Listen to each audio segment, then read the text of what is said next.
Axırıncı paylaşdığım videoya çoxlu kommentlər gəlib. Birinci növbədə onu deyim ki, Azərbaycanda bu qədər çox heyvansevərin olmağı məni həqiqətən həm sevindirdi, həm belə nə bilim qürurlandırdı.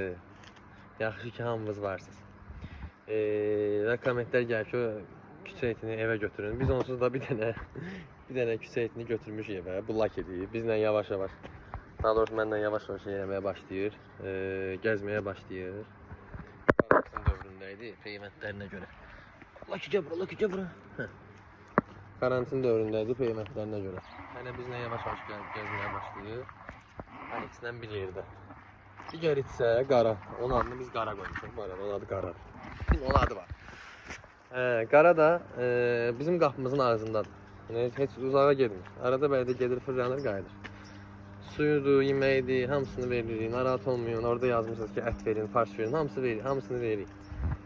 Və hətta sizə onu deyim ki, qara bizə o qədər öyrəşib ki, baxın.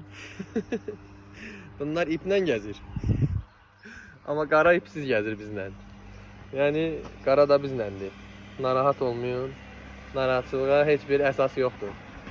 Yaxşı ki, hamımız varsınız. Yaxşı ki, Azərbaycanda bu qədər çox heyvansevər var. Açığı mən bu qədər çox olacağını fikirləşmirdim. Yəni həqiqətən yaxşı ki, varsınız.